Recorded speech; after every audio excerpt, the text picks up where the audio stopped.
Hello दोस्तों, तो कैसे हैं आप लोग। एक बार फिर से मैं आप लोगों के लिए एक वीडियो लाया हूं जो कि क्लास 10th का हम लोग पढ़ रहे थे। साइंस में हम लोग चैप्टर पढ़ रहे थे प्रकाश का, जिसे कहते हैं लाइट।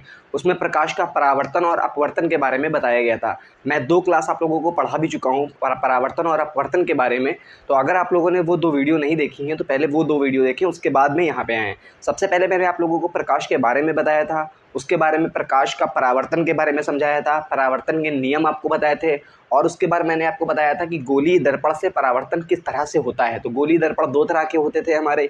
एक होता था अवतल दर्पण, जिसे कॉनकेव मिरर बोलते हैं, और एक होता था उत्तल दर्पण, जिसे हम लोग क्या बोलते हैं, कॉन्वेक्स मिरर बोलते हैं। तो अवतल दर्पण से प्रतिबिंब के नियम, प्रतिबिंब किस तरह से बनता है, उत्तल दर्पण से भी हम लोग प्रतिबिंब बनने के नियम समझ चुके थे। तो हमने अवतल दर्पण में 6 केस देखे थे किस तरह से प्रतिबिंब बनता है। अब हम लोग पढ़ने वाले हैं अवतल दर्पण के उपयोग। फिर उसके बाद हम लोग देखेंगे उत्तल दर्पण से प्रतिबिंब कितनी तरह से बनता है, कितने उसमें केसेस होते हैं, और फिर देखेंगे उत्तल दर्पण के प्रयोग। तो आप लोगों को मेरा नाम पता होगा, मेरा नाम है शावेज़ खान। मैं आप लोगों को यहाँ पे फिजिक्स और केमिस्ट्री क्लास 10th 11th और 12th को पढ़ाता हूँ, ठीक है ना। तो आप लोगों को वीडियो बनाने के लिए, मुझे मोटिवेट करने के लिए, आप लोगों को व्हाइट वाला बटन दिख रहा होगा, सब्सक्राइब वाला बटन ज़रूर दबाना है, लाइक वाला बटन दबाना है, और आपके जितने भी जानने वाले हैं सबको शेयर कर दीजिए। तभी मुझे वीडियो बनाने में मोटिवेशन मिलेगी और आप लोगों को वीडियो लगातार मिलती रही है। आप लोग बस इस चैनल पर जुड़े रहिए। आप लोगों को 10th बोर्ड तक की टॉपर बना दूंगा मैं। आप लोगों को जितना मैं यहाँ पे पढ़ा रहा हूँ ना, इतना आप लोग अगर पेड बैच में भी देखेंगे ना, उतना डिटेल में कोई नहीं पढ़ाएगा आपको, ठीक है ना। तो आप लोग पूरी वीडियो देखिए और बताइए कि किस तरह से आप लोगों को क्या समझ में आया, क्या आपके डाउट हैं, कमेंट में ज़रूर बताएं। तो चलिए हम लोग वीडियो को शुरू करते हैं। सबसे पहले हम लोग बात करते हैं अवतल दर्पण के उपयोग, मतलब अवतल दर्पण कहाँ कहाँ प्रयोग होते हैं। देखो, अवतल दर्पण का काम क्या था, पॉइंट को एक बिंदु पर मिलाता था। और अवतल दर्पण का एक और नाम भी इसीलिए था। अवतल दर्पण तुम्हारा ये है। अवतल दर्पण को बताने का तरीका हमने बता चुके हैं। जो उल्टा सी बनता है वो होता है अवतल दर्पण। इसमें पॉलिश कहाँ होती है, बाहर की तरफ होती है। ये होता है बीच वाला पॉइंट। ये एक लाइन जाती है, इसको बोलते हैं मुख्य अक्ष। ये हो गया आपका ध्रुव, ये हो गया फोकस, और ये हो गया वक्रता केंद्र। अगर देखो अवतल दर्पण पर तुम क्या करोगे, मुख्य अक्ष के समांतर लाइन भेजोगे। क्या भेजोगे, मुख्य अक्ष के समांतर। अगर अवतल दर्पण पर कोई प्रकाश की किरणें आती हैं तो परावर्तन के बाद वो कहाँ से जाती हैं, फोकस से जाती हैं। तो देखो, अगर तुम मुख्य अक्ष पर कोई लाइन भेजोगे, यहाँ से भी कोई लाइन भेजोगे मुख्य अक्ष के ऊपर, लाइन मतलब प्रकाश की किरणें, तो यहाँ पे ये क्या हो जाएगी, फोकस से होकर जाएगी। टकराने के बाद में, परावर्तन के बाद में ये लाइन कहाँ से जाएगी, फोकस से जाएगी। तो देखो, अवतल दर्पण का काम क्या है, टकराने के बाद पॉइंट को एक बिंदु पर इकट्ठा करना। तो जब टकराने के बाद पॉइंट को एक बिंदु पर इकट्ठा करते हैं, इसी को हम बोलते हैं अभिसार, या अभिसारी दर्पण भी इसी को बोलते हैं हम लोग। क्या बोलते हैं, अभिसारी दर्पण। तुमसे सवाल पूछेगा, अभिसारी दर्पण किस दर्पण को बोलते हैं, अवतल दर्पण को या उत्तल दर्पण को। तो अवतल दर्पण को ही एक और नाम होता है अभिसारी दर्पण। चाहे अवतल दर्पण बोल लो, चाहे क्या बोल लो, अभिसारी दर्पण बोल लो। तो ऐसी जगह पे ये काम आएगा अवतल दर्पण, जहाँ पे पॉइंट को हमको एक फोकस करना होगा, लाइट को। तो जैसे सर्च लाइट आपने देखा है ना, सर्च लाइट मतलब क्या होता है, जैसे कोई देखा होगा मूवीज़ वगैरह में, देखा होगा एक लाइट ऐसे चलती जाती है, तो वो सर्च लाइट होती है, मतलब किसी चीज़ को ढूंढने वाली लाइट। तो वो एक जगह पे इकट्ठा होती है ना रे, तो उसको हम लोग बोलते हैं सर्च लाइट। टॉर्च में इस्तेमाल होता है। तो अवतल दर्पण का इस्तेमाल कहाँ होता है, पहली तो सर्च लाइट में,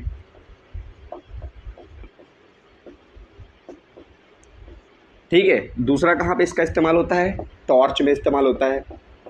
तीसरा आपको इस्तेमाल होता है अवतल दर्पण का उपयोग गाड़ियों की हेडलाइट में। हेडलाइट, वाहनों की हेडलाइट में। अब आप लोग को बोलेंगे वाहन की हेडलाइट में तो दर्पण कहाँ इस्तेमाल होता है, वो भी हेडलाइट में कहाँ दर्पण, उसमें तो शीशे में आर पार चीज़ें दिखाई देती है। तो देखो यहाँ पे समझो आप लोग, जैसे ये गाड़ी का हेडलाइट होता है ना, ये होता है बाहर का शीशा, बाहर का ये होता है शीशा, ये जो भी प्लास्टिक का ही बना होता है, ये शीशा प्लास्टिक का बना होता है। अब यहाँ पे ये तो हो गया बाहर का परत हो गया, जहाँ से लाइट निकल के आ रही है। लेकिन इसके अंदर देखा होगा, जब ये वाला ढक्कन हटा दोगे तुम, बाहर का ये जो प्लास्टिक का शीशा है इसको हटा दोगे, हेडलाइट की बात कर रहा हूँ मैं, और यहाँ पे देखोगे एक और इस तरह से दर्पण, इस तरह से एक चमकीली चीज़ बनी होगी। क्या होगी, इस तरह की एक चमकीली चीज़ बनी होगी।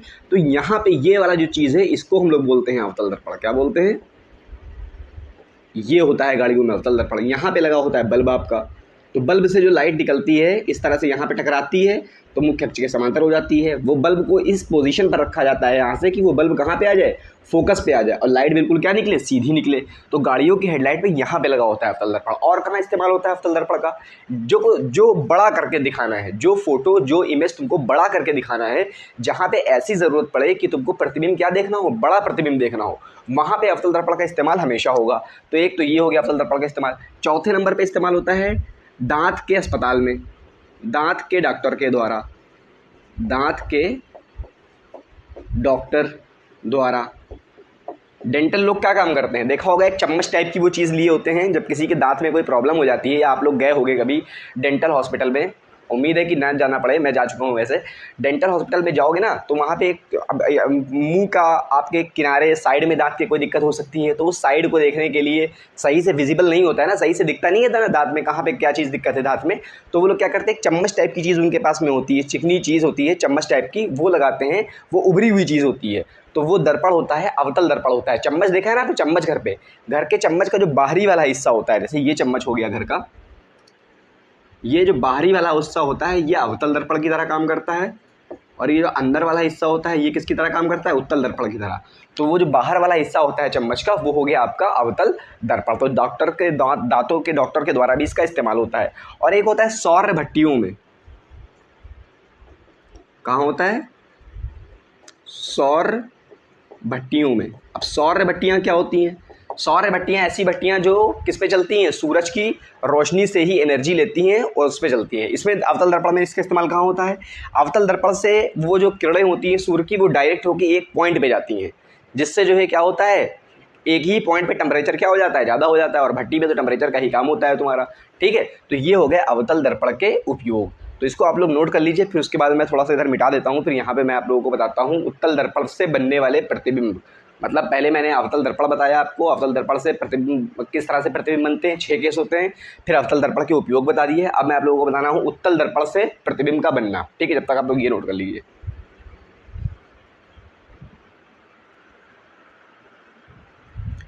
अब हम लोग देखेंगे उत्तल दर्पण से प्रतिबिंब का बनना। देखो उत्तल दर्पण क्या होता है, सीधा सी ये वाला जो दर्पण होता है ये आपका होता है उत्तल दर्पण। और उत्तल दर्पण में पॉलिश कहाँ होती है, अंदर की तरफ होती है, इस तरह से आपको याद रखना है। उत्तल दर्पण में पॉलिश जो होती है वो होती है अंदर की तरफ, और अवतल दर्पण में पॉलिश कहाँ होती थी, बाहर की तरफ होती थी। अब बाकी सब कुछ सेम होता है, बीच वाले पॉइंट को यहाँ पे भी, अगर यहाँ से बीच वाले पॉइंट से जो लाइन जाए यहाँ भी उसको मुख्य अक्ष बोलेंगे।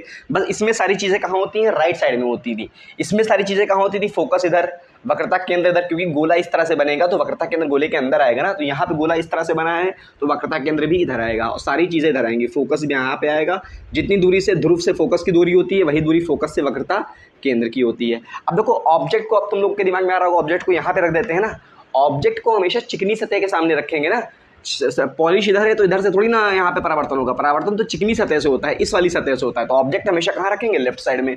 अब लेफ्ट देखो यहाँ पे क्या था, यहाँ पे सारे पॉइंट बने थे, तो ऑप्शन थे तुम्हारे पास, एक बार अनंत पे रख दो, एक बार वक्रता केंद्र से पहले रख दो, एक बार वक्रता केंद्र और फोकस के बीच में रख दो। अब यहाँ पे तो कोई ऑप्शन ही नहीं है, यहाँ तो कोई पॉइंट्स तो बने नहीं है कि उनके बीच बीच में अलग अलग रख के देखें। एक बार तो सीधे काफ़ी दूर रख दो जिसको अनंत बोलोगे, एक बार थोड़ा पास रख दो जिसको क्या बोलोगे, वक्रता के अनंत पर हो, और एक बार क्या होगा, अनंत और ध्रुव के बीच में, इधर वाला पी है ना, तो ध्रुव के बीच में और अनंत के बीच में यहाँ पे रख दोगे। तो सबसे पहले हम लोग काफ़ी दूर रखते हैं, जब वस्तु बहुत दूर रखी होती है, अनंत पर रखी होती है, तो वस्तु को दिखाते नहीं है हम लोग।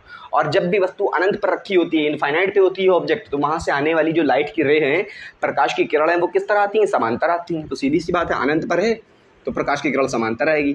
2 किरणें भेज दो, प्रतिबिंब बनाने के लिए कितनी किरणें चाहिए, 2 किरणें, टकराने के बाद जहाँ पे मिलेंगी वहीं पे प्रतिबिंब बन जाएगा। अच्छा, अब हमने तुमको बताया था प्रतिबिंब बनाने के नियम में, अगर कोई किरण मुख्य अक्ष के समांतर आ रही है तो या तो वो फोकस से जाती है या जाती हुई प्रतीत होती है। तो यहाँ जा तो पाएगी नहीं, आर पार तो जाएगी नहीं किरण फोकस से, ये तो दर्पण के आर पार थोड़ी ना जा सकती है किरण, वो तो परावर्तन होगी, और परावर्तन इस तरह से होगी कि वो लगेगा कि कहाँ से जा रही है, फोकस से जाती हुई प्रतीत होगी। इसी तरह ये भी इस तरह से परावर्तित होगी कि वो फोकस से जाती हुई प्रतीत होगी। तो ज़बरदस्ती जब इसको तुम आगे बढ़ाओगे तो वो दोनों कहाँ पे मिलेंगी, फोकस पे मिलेंगी। अब तुमने ज़बरदस्ती मिलाया है तो 3 चीज़ें बतानी होती। सबसे पहले तो प्रकृति बताओ, किस तरह का प्रतिबिंब बना है, आभासी बना है, क्योंकि तुमने ज़बरदस्ती इसको मिलाया है तो आभासी लिख दो यहाँ पे। आभासी प्रतिबिंब हमेशा क्या होता है, सीधा होता है, ये भी लिख दो। प्रकृति हो गई। अब साइज़ की बात कर लेते हैं हम लोग, आकार की बात कर लेते हैं। आकार तो क्या है, बहुत छोटा है, बिंदु के आकार का है, बिंदु आकार हो गया। और तीसरी बात क्या कर लेते हैं, इसकी पोजीशन, स्थिति। स्थिति कहाँ पे होगी, फोकस पर,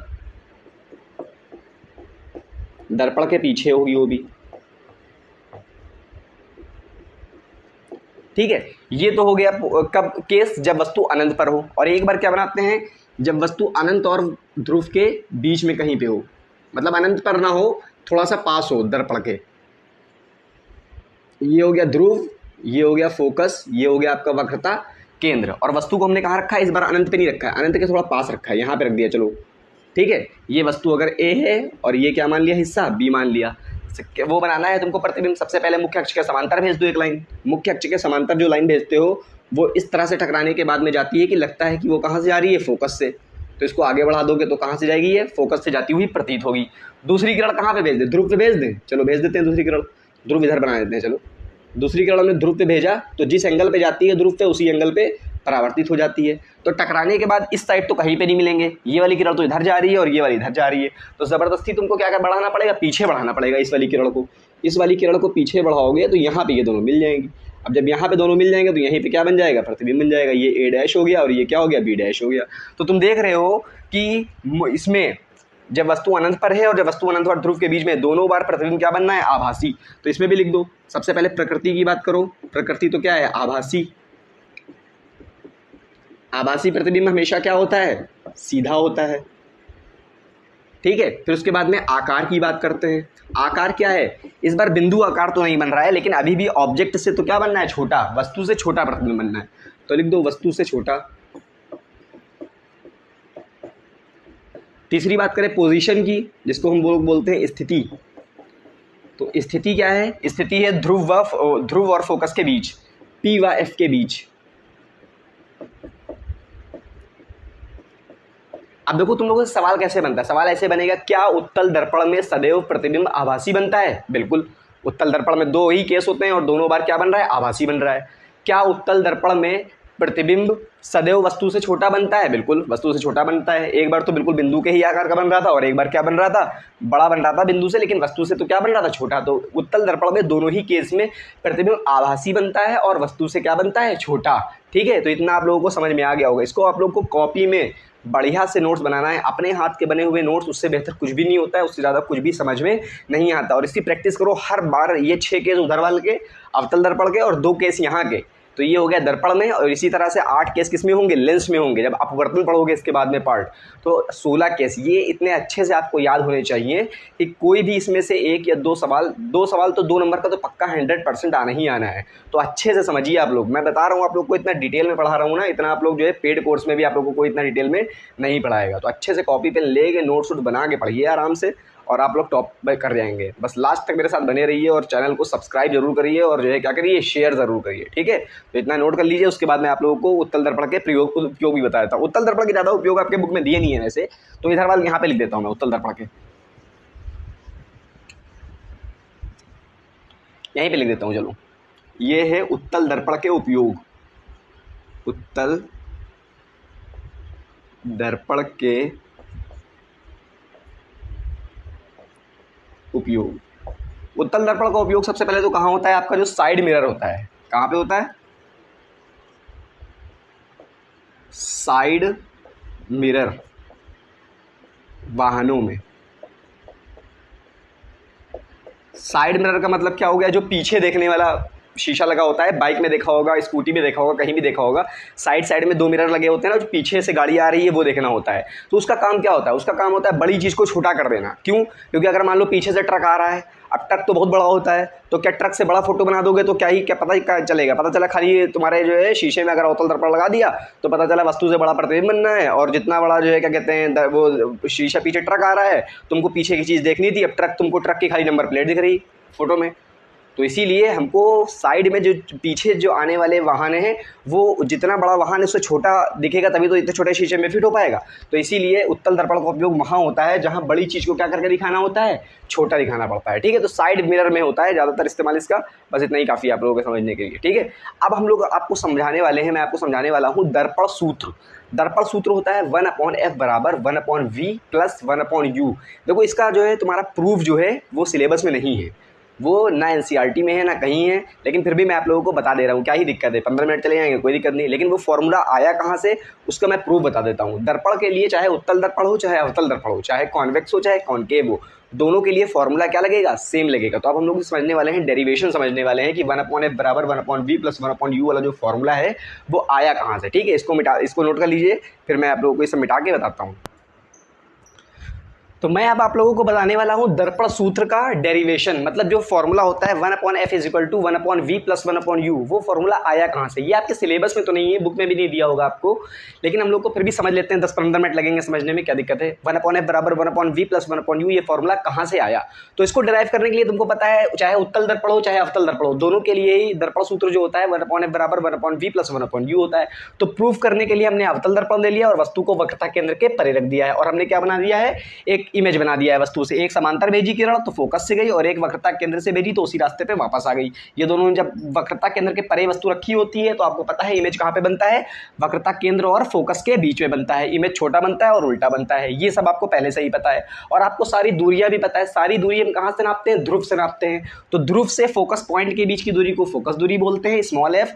ध्रुव से प्रतिबिंब के बीच की दूरी को हम क्या बोलते हैं, v से डिनोट करते हैं, स्मॉल v से। और ध्रुव से वस्तु के बीच की दूरी को हम किससे डिनोट करते हैं, स्मॉल u से। अच्छा, आप लोगों को इसका प्रूफ समझने के लिए आप लोग को एक चीज पता होना चाहिए। 10th क्लास में आप लोग एक चैप्टर पढ़ेंगे या पढ़ चुके होंगे जिसका नाम है ट्रायंगल। ट्रायंगल चैप्टर में क्या होता है आप लोग को पता होना चाहिए, हमने बना दिया है। अगर दो ट्रायंगल हैं और दोनों ट्रायंगल में 3 एंगल सेम है, तीनों एंगल सेम है दोनों ट्रायंगल के, एक एंगल दूसरे एंगल ट्रायंगल में सेम है, एक ट्रायंगल का दूसरा एंगल दूसरे ट्रायंगल का दूसरा एंगल सेम है, और तो जब दो ही ट्रायंगल के एंगल सेम होंगे तो तीसरा ऑटोमेटिक सेम हो जाएगा। कैसे, देखो अगर ये 50 है और ये भी 50 कर दिया तुमने, ये 60 दिया है और ये भी 60 दिया, तो तीसरा ऑटोमेटिक बराबर हो जाएगा। क्यों, क्योंकि ट्रायंगल के तीनों एंगल का सम कितना होता है, 180 होता है। 50 60 110 हो गया।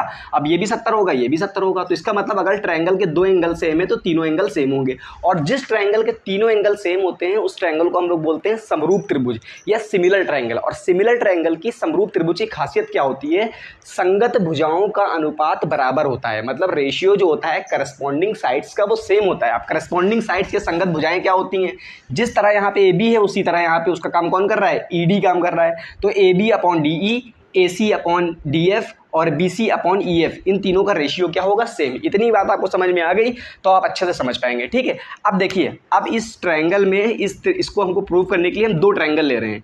ट्रायंगल ले रहे हैं ABC एंड ट्रायंगल दूसरा क्या ले रहे हैं, A', B' और C। अब देखो ये दोनों ट्रायंगल आपस में क्या है, सिमिलर हैं। क्या है, सिमिलर है या समरूप है। कैसे समरूप है, देखो ये एंगल और ये एंगल क्या होगा, सेम होगा। तो इस ट्रायंगल का ये एंगल और इस ट्रायंगल का ये एंगल सेम हो गया।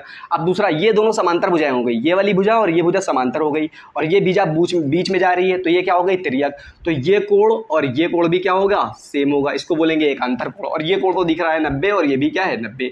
तो इन दोनों ट्रायंगल में तीनों एंगल क्या है, सेम है। जब तीनों एंगल सेम है तो संगत भुजाओं का अनुपात भी क्या होगा, बराबर होगा।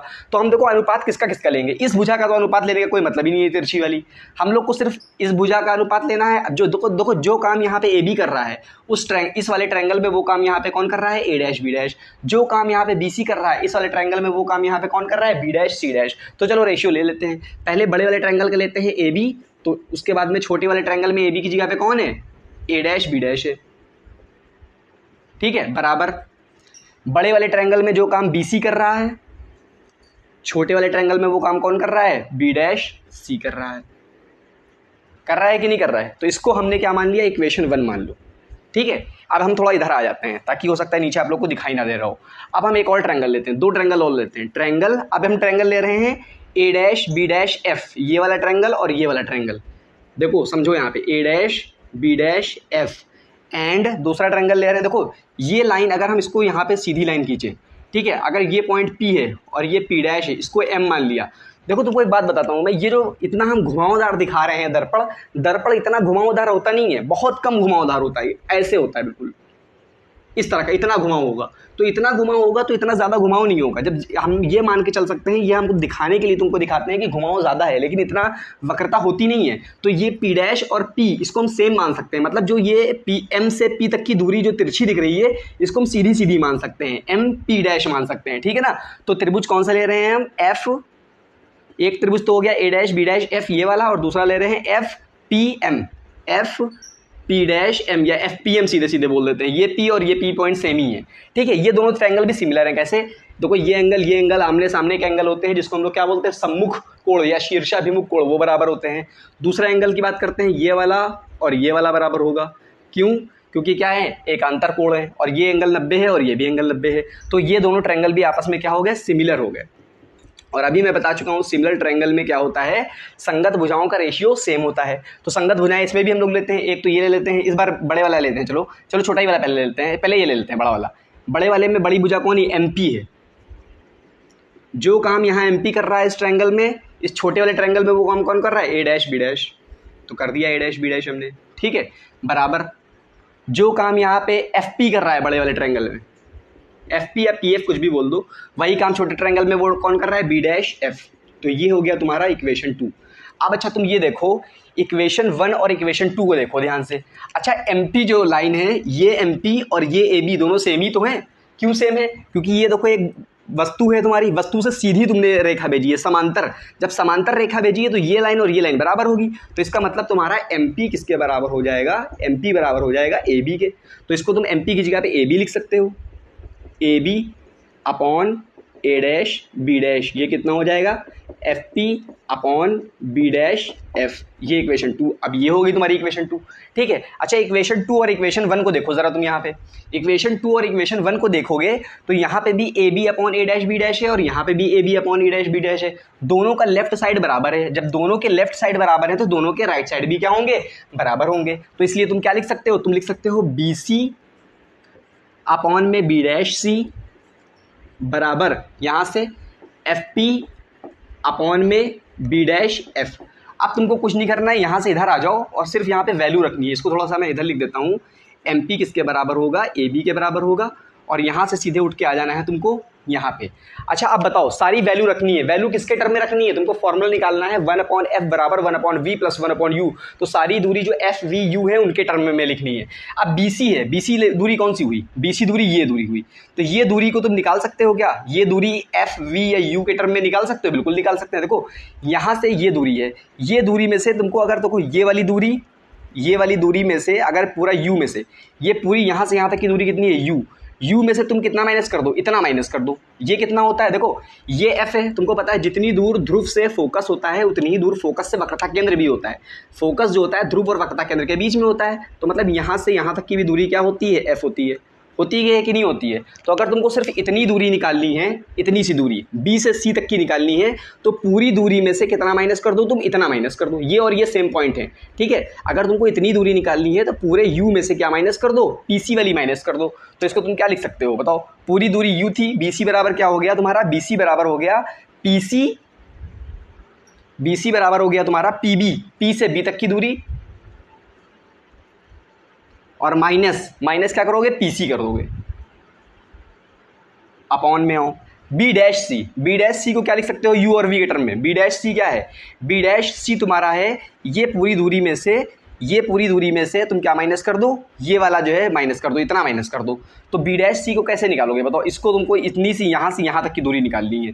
यहाँ से यहाँ तक की दूरी निकालने के लिए तुम अगर देखो क्या करो, यू में से तुम क्या माइनस कर दो, यू में से, या तो तुम एक काम करो, एक काम क्या ये कर सकते हो, ये पूरा यहाँ से यहाँ तक की वी है, ठीक है। तुमको निकालना है बी डैश सी, ये पूरा 2f है, कितना है 2f में से अगर तुम v माइनस कर दो तो इतनी दूरी आ जाएगी। तुमको निकालनी है इतनी दूरी, तो यहाँ से इस पूरे में से तुम इतना माइनस कर दो, पूरा क्या है पीसी में से पीबी डैश माइनस कर दो तो क्या आ जाएगा, बी डैश सी आ जाएगा।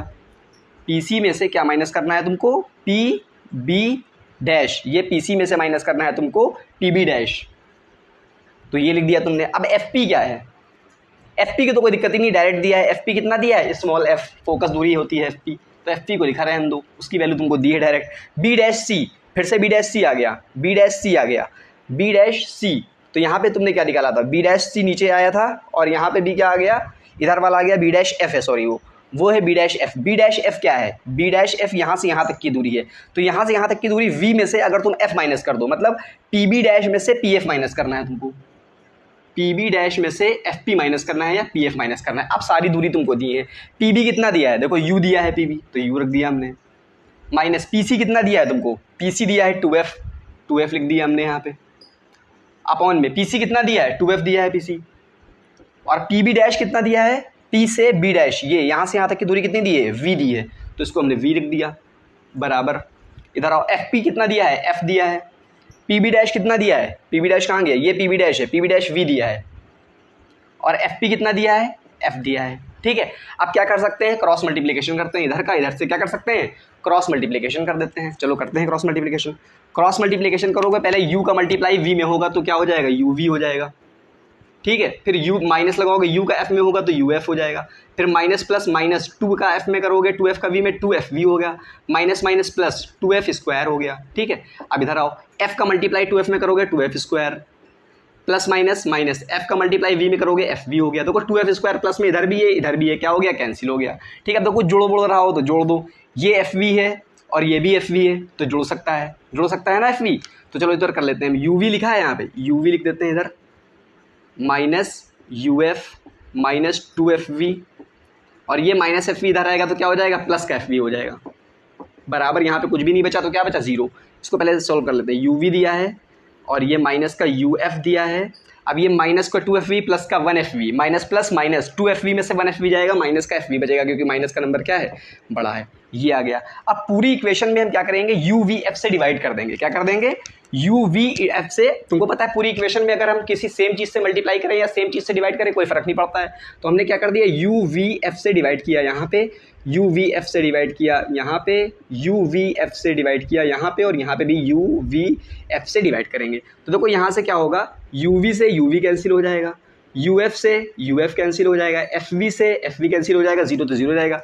यहाँ पे बचेगा 1/f माइनस यहाँ पे बचेगा 1/v, यहाँ पे क्या बचेगा 1/u, और यहाँ पे 0 में कुछ भी डिवाइड करो 0, तो यहाँ से 1/f बराबर तुम्हारा आ जाएगा, ये इधर जाएगा तो 1/v और ये इधर जाएगा तो प्लस 1/u। यही तुमको प्रूव करना था। देखो आ गया यहाँ पे आंसर तुम्हारा,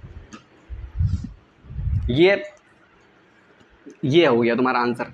ठीक है, तो ये तुमको याद रखना है। बाकी इसका डेरिवेशन इंपॉर्टेंट नहीं है, तुम्हारी बुक में नहीं दिया, लेकिन मुझे समझाना था तो मैंने क्या कर दिया, समझा दिया। सबसे पहले क्या है, डेरिवेशन के लिए तुमको पता होना चाहिए दो ट्रायंगल की सिमिलैरिटी। आगे ट्रायंगल चैप्टर पढ़ोगे समझ में आ जाएगा। अगर दो ट्रायंगल सिमिलर हैं, मतलब दोनों के तीनों एंगल समान हैं, तो उनका संगत भुजाओं का अनुपात भी क्या होता है, बराबर होता है। तो यही काम हमने किया। एक हमने पहले क्या ले लिया, वस्तु ले ली, वक्रता केंद्र के परे उसका इमेज बना दिया। एक भुजा गई, एक उसकी जो रह गई वो कहाँ से, वक्रता केंद्र से वापस उसी रास्ते में लौट गई, और एक को भेजा समांतर तो वो क्या आई, फोकस से गई। ठीक है, यहाँ पे इमेज बन गया। अब हमने पहले दो ट्रायंगल लिए, ए बी सी, ये वाला ट्रायंगल है तुम्हारा, ए बी सी लिया हमने। दूसरा ट्रायंगल क्या लिया, ए डैश बी डैश सी, ये वाला ट्रायंगल लिया। दोनों सिमिलर हैं, ये वाला एंगल बराबर है, ये एंगल एकांतर है, बराबर हो जाएंगे। तो संगत भुजाएं कौन सी होगी, जो यहाँ पे ए बी है वही यहाँ पे ए डैश बी डैश काम कर रही है, तो A B upon A dash B dash और B C upon B dash C, ये कर दिया। ये एक इक्वेशन आ गई। दूसरा हमने ट्रायंगल लिया ए डैश बी डैश एफ, ये वाला ट्रायंगल और ये वाला ट्रायंगल, और क्या लिया, F P M. F P M कहाँ गया, एफ पी एम लिया। ये भी सिमिलर है आपस में, तो जो काम यहाँ पे एम पी कर रहा है वही काम ए डैश बी डैश कर रहा है, M P upon A dash B dash बराबर जो काम यहाँ पे एफ पी कर रहा है वही यहाँ पे बी डैश एफ कर रहा है। अब तुमको पता है एम पी और ए बी सेम है ना, तो एम पी की जगह ए बी रख दिया। अब देखो इसको इक्वेशन 2 मान लिया। अब यहाँ पे भी A B upon A dash B dash आ रहा है, यहाँ पे भी A B upon A dash B dash आ रहा है, तो मतलब दोनों के राइट साइड क्या कर देंगे, बराबर, B C upon B dash C बराबर F P upon B dash F. अब तुमको फॉर्मूला लाना है 1/f बराबर 1/u प्लस 1/v, तो मतलब u और v के टर्म में लाना है सबको, हमको u और v के टर्म में लिखना है। तो हम बी सी को क्या लिख सकते हैं, देखो बी सी कहाँ गया, बी से सी, इसको हम लिख सकते हैं पूरे में से ये माइनस कर दें, तो पी बी में से पी सी माइनस कर दिया हमने। ठीक है, अब नीचे क्या था, नीचे था बी डैश सी। बी डैश सी को क्या लिख सकते हो तुम, बी डैश सी को लिख सकते हो पी सी में से तुम पी बी डैश माइनस कर दो, पी सी में से पी बी डैश माइनस कर दिया। अब बराबर क्या है, एफ पी। एफ पी तो डायरेक्ट दिया है ना तुमको, एफ पी डायरेक्ट एफ दिया है, कोई दिक्कत नहीं। यहाँ पे पी बी डैश किया हमने, किसको, बी डैश एफ को क्या लिख सकते हैं, पी बी डैश में से माइनस करना है तुमको क्या, P F, P B dash में से एफ पी या पी एफ माइनस कर दिया। वैल्यू रख दी सारी, तुमको पता है पी बी यू रखा था, पी सी की जगह 2f दिया है, सारी वैल्यू रखने के बाद में 1/f बराबर 1/u प्लस 1/v आ गया। नोट कर लीजिए इसको। अब देखो हम लोग को समझना है चिन्ह परिपाटी। या जिसको हम लोग बोलते हैं साइन कन्वेंशन। देखो 1/f बराबर 1/v प्लस 1/u वाला जो फॉर्मूला होता है उसके अंदर f, v और u को तुमको साइन के साथ में रखना होता है, कभी प्लस में रखना होगा, कभी माइनस में रखना होगा। तो कैसे पता चलेगा कब प्लस में रखना है, कब माइनस में रखना है, वही हमको यहाँ पे सीखना है। सबसे ज़्यादा कन्फ्यूज़न इसी में होती है, तो दिमाग कान खोल के सब कुछ खोल के समझना, कॉपी पेन में अच्छे से लिख लेना और अच्छे से इसके नोट्स बनाना, ठीक है। यही समझना आधे से 90% लोगों की जो गलती होती है इन तरह के सवालों में 1/f बराबर 1/v प्लस 1/u में, वो साइन को गलत रखने की वजह से ही गलत होता है सवाल। देखो साइन को हमेशा रखते कैसे हैं, देखो सबसे पहले कोई दर्पण दिया हुआ, चाहे ये वाला दर्पण हो और चाहे तुम्हारा कौन सा हो उत्तल दर्पण हो, दोनों के लिए सेम काम होता है। सारी दूरी हम कहाँ से नापते हैं, ध्रुव से नापते हैं, मतलब पोल से नापते हैं। अब पोल के तुम देखो वस्तु हमेशा कहाँ रखी रहेगी, लेफ्ट साइड में, चाहे ये वाला मिरर हो तुम्हारा और चाहे मिरर कौन सा हो, ये वाला मिरर हो। ऑब्जेक्ट तो हमेशा कहाँ रखोगे तुम, ऑब्जेक्ट को तो ही हमेशा तुम लेफ्ट में ही रखोगे। पोल यहाँ इसके यहाँ पे फोकस हो जाएगा और यहाँ पे क्या हो जाएगा, वक्रता केंद्र हो जाएगा। ऑब्जेक्ट तो हमेशा लेफ्ट में रखोगे, इसके लिए भी लेफ्ट में रखोगे और इसके लिए भी लेफ्ट में रखोगे। तो जो लाइट की रे आएगी, जो प्रकाश की किरण आएगी, वो ऑब्जेक्ट से किधर आएगी, राइट साइड में ही आएगी। यहाँ पे भी ऑब्जेक्ट के राइट साइड में आएगी और यहाँ पे भी ऑब्जेक्ट से राइट साइड में आएगी, ठीक है। तो इसका मतलब ध्रुव से अगर तुम राइट साइड चलोगे, मतलब होता तो राइट साइड है, लेकिन हम लोग कहीं पे बुक में लिखा होगा अगर तुम ध्रुव से सीधे हाथ की तरफ दूरी नाप रहे हो तो प्लस में दूरी नापनी है, ध्रुव से उल्टे हाथ की तरफ जा रहे हो तो दूरी किस में नापनी है, माइनस में, ध्रुव से ऊपर जा रहे हो तो दूरी किस में नापनी है, प्लस में, और ध्रुव से नीचे आ रहे हो तो दूरी किस में नापनी है, माइनस में। बस तुम इतना समझ लो, सारा तुम्हारा काम खत्म। ध्रुव से राइट साइड गए प्लस में, ध्रुव से लेफ्ट साइड में गए माइनस में, ध्रुव से ऊपर नापा दूरी प्लस में, ध्रुव से नीचे नापा दूरी तो माइनस में। बस इतना याद रखना है। लेकिन सचमुच में होता क्या है कि आपतित किरण की जो दिशा होती है उस दिशा की दूरी को हम प्लस में लेते हैं और आपतित किरण की विपरीत दिशा को हम माइनस में। और तुमको पता है हमेशा आपतित किरण कहाँ से आएगी, लेफ्ट से राइट आएगी, क्योंकि वस्तु हमेशा लेफ्ट में रखी होगी। तो इसलिए हमने मान लिया कि लेफ्ट दूरी अगर ध्रुव से तुम राइट साइड जा रहे हो तो प्लस में लेना है, ध्रुव से लेफ्ट साइड जा रहे हो तो माइनस में, ध्रुव से ऊपर जा रहे हो तो प्लस में और ध्रुव से नीचे जा रहे हो तो माइनस में। इतना समझ लो। बाकी कुछ शॉर्टकट भी होते हैं। जैसे क्या शॉर्टकट होते हैं, जैसे वस्तु की दूरी, वस्तु की दूरी को क्या बोलते हो तुम, यू बोलते हो ना। वस्तु की दूरी जो होती है जिसको यू बोलते हो वो हमेशा माइनस में होगी।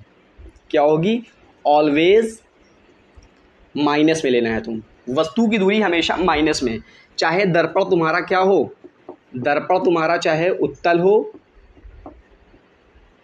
या अवतल हो। बात समझ में आई। दर्पण तो दर्पण छोड़ दो, लेंस भी अगर तुम्हारे पास में है, अगर तुम्हारे पास में लेंस भी है तो चाहे लेंस तुम्हारा उत्तल हो या तुम्हारा लेंस क्या हो, अवतल हो, वस्तु की दूरी हमेशा माइनस में लेनी है। अभी लेंस पढ़ा नहीं है, अभी आगे जब आप वर्तन पढ़ोगे तब लेंस पढ़ोगे तुम लोग, लेकिन समझ लो अभी से वस्तु की दूरी हमेशा माइनस में होती है। क्योंकि तुमको पता है वस्तु हमेशा कहाँ रखोगे, लेफ्ट साइड में। चाहे दर्पण हो तब भी लेफ्ट में रखोगे, चाहे जो है वो लेंस हो तुम्हारा तब भी कहाँ रखोगे, लेफ्ट में। और दूरी नापोगे तो पोल से लेफ्ट जाओगे तो माइनस की दूरी लेना ही, और यहाँ से भी अगर लेफ्ट में जाओगे तो भी माइनस में ही। इसी तरह लेंस में भी तुम अगर उसको बोलते हैं, जिस तरह यहाँ पे पोल होता है, लेंस में होता है प्रकाशिक केंद्र जिसको ऑप्टिकल सेंटर बोलते हैं, वहां से नापोगे दूरी तब भी लेफ्ट में जाओगे। तो मतलब वस्तु की दूरी नापने के लिए तुमको लेफ्ट में जाना है, इसीलिए वस्तु हमेशा माइनस में रखना है तुमको। यू दूरी हमेशा माइनस में रखनी है, चाहे दर्पण हो, उत्तल दर्पण, अवतल दर्पण, कोई भी हो, लेंस हो, उत्तल लेंस, अवतल लेंस, कोई भी हो, माइनस में रहेगी। अब बारी आती है दूसरी, प्रतिबिंब की दूरी।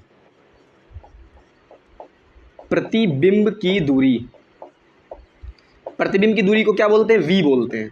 अब वी क्या रखना है, देखो वी के बारे में तुम कुछ नहीं कह सकते हो। वी के बारे में कोई जो है कोई ट्रिक नहीं है, नो ट्रिक। यू के बारे में तो हमेशा माइनस में रखना है, आंख बंद करके यू, वस्तु की दूरी को आंख बंद करके माइनस में रखना है। लेकिन प्रतिबिंब के बारे में नहीं कह सकते, क्योंकि प्रतिबिंब कभी कभी लेफ्ट में बनता है और कभी कभी पोल के कहाँ बनता है, राइट में बनता है। तो जब पोल के राइट में बनेगा तो तुमको क्या रखना पड़ेगा, प्लस में, और पोल के लेफ्ट में बनेगा तो किस में रखना पड़ेगा, माइनस में। देखो 90% सवाल ऐसे होते हैं जिसमें तुमसे प्रतिबिंब की दूरी निकलवाता है। मतलब सवाल में u और f दिया रहेगा, तुमको v निकालना होगा, तब तो तुमको जरूरत ही नहीं पड़ेगी v रखने की, माइनस प्लस रखने की, क्योंकि v अगर प्लस में आना होगा तो प्लस में आ जाएगा, माइनस में आना होगा तो माइनस में। लेकिन कुछ सवाल जो अच्छे सवाल होते हैं वो सवाल ऐसे होते हैं कि तुमको v दिया रहेगा, मतलब प्रतिबिंब की दूरी दी रहेगी, लेकिन अब तुमको पहचानना है कि वो प्लस में रखे कि माइनस में रखे। उसके लिए कैसे पहचानोगे कि प्लस में रखना है कि माइनस में रखना है, उसके लिए पहचानने के लिए तुमको आना चाहिए किरण आरेख बनाना। मतलब जो तुम्हारा रे डायग्राम होता है वो बनाना आना चाहिए। तुमको बता देगा वस्तु यहाँ पे रखा है तो उसी हिसाब से तुम इमेज बना लोगे, प्रतिबिंब बना लोगे। अब प्रतिबिंब बना लोगे तो तुमको दिख जाएगा किरण आरेख में कि प्रतिबिंब कहाँ बना है, राइट साइड बना है या लेफ्ट साइड। अगर राइट साइड बनेगा तो प्लस रखोगे, लेफ्ट साइड बनेगा तो माइनस में। अभी आगे सवाल कराएंगे तो अच्छे से समझ में आप लोगों को आ जाएगा। ध्यान से आँख कान नाक सब सब गला खोल के सुनो, ये बहुत इंपॉर्टेंट है और 100% सवाल आता है, तो अच्छे से समझो, प्लस माइनस में दिक्कत नहीं होनी चाहिए, ठीक है। अब ट्रिक के बारे में बता ही दिया, यू हमेशा माइनस में रखना है, कोई देखना ही नहीं तुमको। अब बारी आई एफ की, किसकी? फोकस दूरी की। फोकस दूरी जिसको क्या बोलते हो? एफ बोलते हो। इसकी क्या खासियत है? इसका कोई ट्रिक है? हाँ है इसका ट्रिक। इसका ट्रिक ये है, अगर दर्पण है, क्या है? दर्पण, और चाहे दर्पण हो या लेंस हो, क्या हो? दर्पण हो, लेंस है। अगर अवतल दर्पण है या अवतल लेंस है, चाहे अवतल दर्पण हो चाहे अवतल लेंस हो, एफ को रखना है माइनस में। क्या रखना है? माइनस में। अगर हम बात करें चाहे अवतल चाहे दर्पण हो या तुम्हारा चाहे क्या हो? लेंस हो, लेकिन अगर वो उत्तल है, क्या है? उत्तल है, तब फोकस दूरी को क्या रखना है? प्लस में। बात समझ में आई? अगर बारी देखो, तीन चीज़ें होती हैं, यू, वी और एफ। यू के लिए बात करें, वस्तु की दूरी के लिए बात करें, तो अगर चाहे अवतल दर्पण हो चाहे उत्तल दर्पण हो, चाहे अवतल लेंस हो चाहे उत्तल लेंस हो, यू हमेशा आंख बंद करके तुमको क्या रखना है? माइनस में रखना है। अब बारी आई किसकी? वी की। वी के बारे में कुछ नहीं कह सकते हम, वो किरण आरेख बनाना पड़ेगा तभी समझ में आएगा तुमको। अगर वी निकलवा रहा है सवाल में तुमसे, तो तुम जाहिर सी बात है, अगर उसको प्लस में आना होगा प्लस में आएगा, माइनस में आना होगा माइनस में आएगा। लेकिन अगर एफ की बात करें, फोकस दूरी की बात करें, तो उसके लिए ट्रिक है, चाहे अवतल दर्पण है, अगर अवतल लेंस है, अवतल वाली बात हो रही है किसकी? अवतल की। अवतल दर्पण अवतल लेंस, उसके लिए एफ रखना है माइनस में। उत्तल दर्पण उत्तल लेंस के लिए एफ रखना है किसमें? प्लस में। और बाकी ये तो ट्रिक हो गई सारी। और बात रही अगर तुमको समझने के लिए मैंने बता दिया, अगर ध्रुव से तुम राइट साइड जा रहे हो तो प्लस में, ध्रुव से लेफ्ट जा रहे हो तो माइनस में, ध्रुव से ऊपर जा रहे हो तो प्लस में, ध्रुव से नीचे जा रहे हो माइनस में। इसको सबको नोट कर लीजिए। अब इसके बाद एक चीज़ और है, आवर्धन, उसके बारे में बता देता हूँ आपको। आप समझते हैं आवर्धन क्या होता है? आवर्धन नाम से ही पता चला है, आवर्धन का मतलब होता है बढ़ना, मैग्निफिकेशन। मैग्निफिकेशन का मतलब कोई चीज़ कितने एक्स हो गई है, 2x पे दिख रही है कोई चीज़, मतलब वो जितनी बड़ी वस्तु है उसका दोगुना दिख रहा है। वस्तु 3x दिख रही है, मतलब वस्तु जितनी बड़ी है प्रतिबिंब उसका 3 गुना बड़ा दिख रहा है। तो इसीलिए प्रतिबिंब की ऊंचाई तथा वस्तु की ऊंचाई के अनुपात को ही हम क्या बोलते हैं? आवर्धन बोलते हैं। इसका फॉर्मूला क्या होता है? डिनोट करते हैं इसको m से, स्मॉल m से। तो इसका फॉर्मूला होता है HI/HO। मतलब HI का मतलब क्या हो गया? प्रतिबिंब की ऊंचाई, HO का मतलब वस्तु की ऊंचाई। इसी का एक और फॉर्मूला होता है -V/U। क्या होता है? -V/U। अब यहाँ पे V का मतलब जानते हैं आप लोग क्या होता है? प्रतिबिंब की दूरी है V। V क्या है? प्रतिबिंब की दूरी। प्रतिबिंब की दूरी, और कहाँ से प्रतिबिंब की दूरी? ध्रुव से। सारी दूरी हमको कहाँ से नापना होता है? ध्रुव से ही नापना होता है। U क्या है? वस्तु की दूरी। वस्तु की दूरी कहाँ से? ध्रुव से, ठीक है। और ये HI क्या है? वस्तु की प्रतिबिंब की ऊंचाई। HO क्या है? वस्तु की ऊंचाई। चाहे m बराबर HI/HO लिख लो, चाहे m बराबर माइनस का V/U लिख लो। तो ये दो फॉर्मूले हो गए, या पूरा एक साथ यहाँ से यहाँ तक इतना फॉर्मूला ले लोगे तो ये बहुत काम आएगा। क्यों? क्योंकि यहाँ से तुम ऊंचाई भी निकाल सकते हो, प्रतिबिंब की अगर दी है तो वस्तु की निकाल सकते हो, वस्तु की ऊंचाई दी है तो क्या निकाल सकते हो? प्रतिबिंब की ऊंचाई निकाल सकते हो। ये होता है आवर्धन। अब अच्छा, आवर्धन में तुम बहुत चीज़ें समझ भी सकते हो। देखो, अगर HI क्या है? HO से बड़ा है, मतलब HI HO से बड़ा होने का मतलब प्रतिबिंब की ऊंचाई ज़्यादा है और वस्तु की ऊंचाई कम है, तो ये इस नंबर से ये नंबर बड़ा होगा, और डिवाइड करोगे तो क्या आएगा? वो 1 से ज़्यादा आएगा। जाहिर सी बात है, जब ऊपर वाला नंबर बड़ा होगा और नीचे वाला नंबर छोटा होगा, तो ऊपर वाला नंबर बड़ा होगा, नीचे वाला नंबर छोटा होगा, तो आंसर जो आएगा वो हमेशा क्या आएगा? 1 से बड़ा आएगा। क्या आएगा? 1 से बड़ा आएगा आंसर जो आएगा, ठीक है। अब इसको देखो, इसको डिवाइड करना है तुमको, तो क्या कर सकते हो? देखो m बराबर, यहाँ पे तुमको समझते हैं क्या, अगर m तुम्हारा 1 से बड़ा आ रहा है, m आ रहा है 1 से बड़ा, तो इसका मतलब क्या हुआ? इसका मतलब ये हुआ कि ऊपर वाली चीज़ बड़ी है, प्रतिबिंब की ऊंचाई ज़्यादा है और वस्तु की ऊंचाई कम है। तो इसका मतलब HI जो है तुम्हारा HO से बड़ा है, प्रतिबिंब की ऊंचाई वस्तु की ऊंचाई से बड़ी है। अगर m बराबर 1 आ गया, m बराबर 1 कब आ सकता है? जब ये और ये बराबर हो खड़े हैं, तो मतलब प्रतिबिंब की ऊंचाई और वस्तु की ऊंचाई क्या हो गई? बराबर हो गई। तब क्या होगा? प्रतिबिंब की ऊंचाई और वस्तु की ऊंचाई क्या होगा? बराबर होगा। अगर m तुम्हारा 1 से कम आ रहा है, m 1 से कम आने का मतलब क्या हो गया? m 1 से कम आ रहा है मतलब 0.9 आ रहा है, 0.2 आ रहा है। 1 से कम तभी आ सकती है कोई चीज़ जब ऊपर वाली चीज़ छोटी हो, नीचे वाली चीज़ बड़ी हो। मतलब यहाँ पे तुम्हारा होगा वस्तु की ऊंचाई बड़ी होगी और प्रतिबिंब की ऊंचाई क्या होगी? छोटी होगी। बात समझ में आई? तो तुम m का मान देख के बता सकते हो कि प्रतिबिंब की ऊंचाई बड़ी है या वस्तु की ऊंचाई बड़ी है। अच्छा, m से एक और चीज़ बता सकते हो, अगर m प्लस में है तो क्या होगा? m अगर देखो प्लस में है, m अगर प्लस में कब आएगा, जब यहाँ वाली चीज़ कोई माइनस में हो जाए। तो देखो वस्तु को अगर उल्टा बनना है प्रतिबिंब या सीधा बनना है, वस्तु का प्रतिबिंब वास्तविक है या आभासी है, तुमको पता है। अगर प्रतिबिंब वास्तविक होता है तो क्या बनता है, उल्टा बनता है, और प्रतिबिंब आभासी होता है तो क्या बनता है, सीधा। तो m का मान देख के तुम ये भी बता सकते हो कि प्रतिबिंब वास्तविक है या आभासी है। अगर m आ रहा है तुम्हारा 0 से बड़ा, 0 से बड़ा मतलब प्लस में m आ रहा है, m किस में आ रहा है, प्लस में। अगर m प्लस में आ रहा है तो प्रतिबिंब आभासी है तुम्हारा। क्या है, प्रतिबिंब आभासी। प्रतिबिंब आभासी। और आभासी प्रतिबिंब जो होता है वो क्या होता है, सीधा भी होता है। क्या होता है, सीधा होता है। अगर m 0 से छोटा आ रहा है, m क्या आ रहा है, 0 से छोटा मतलब माइनस में m आ गया। अगर m तुम्हारा माइनस में आ गया तो प्रतिबिंब वास्तविक है। क्या है, प्रतिबिंब वास्तविक। और वास्तविक प्रतिबिंब की एक खासियत क्या होती है कि वो उल्टा बनता है। ठीक है, तो ये हो गया आपका आवर्धन। आवर्धन के बारे में फॉर्मूला ये हो गया। और आवर्धन का तुम मान देख के तुम बता सकते हो, आवर्धन का नंबर देख के बता सकते हो कि वो वस्तु क्या है, वस्तु की ऊंचाई बड़ी है या प्रतिबिंब की ऊंचाई बड़ी है, या ये भी बता सकते हो कि वस्तु का प्रतिबिंब जो बनना है वास्तविक बनना है या आभासी। तो इन सब चीज़ों को आप लोग क्या कर लीजिए, नोट कर लीजिए। अब आगे हम लोगों को क्या क्या करना है, आगे हम लोग को 1/f बराबर 1/v प्लस 1/u के ऊपर जितने भी न्यूमेरिकल है, बहुत अच्छे अच्छे न्यूमेरिकल मैं आप लोगों को करवाऊंगा। ठीक है, बस आप लोगों का काम क्या है, सब्सक्राइब वाला बटन जरूर दबा दीजिए। और जाहिर सी बात है आपके जानने में कई लोग ऐसे होंगे जो 10th में होंगे और 12th में भी होंगे, तो शेयर वीडियो को जरूर कर दिया करिए। ठीक है, वीडियो को शेयर करने से क्या होगा, ज़्यादा लोगों तक वीडियो पहुंचेगी और मुझे मोटिवेशन मिलेगा। ठीक है, तो सब्सक्राइब वाला बटन जरूर दबा दिया करिए। आप लोग को मैं बता रहा हूँ, इतना डीप में मैं पढ़ा रहा हूँ ना, इतना आप लोग को ना, जब आप अगर जो है कोई कोर्स खरीदेंगे भी ना, पेड कोर्स, उतना भी उसमें भी आप लोग को ये चीज़ नहीं मिल पाएगी। आप लोग क्वालिटी देखिए पढ़ने की और बताइए कमेंट में कि किस तरह का मैं पढ़ा रहा हूँ।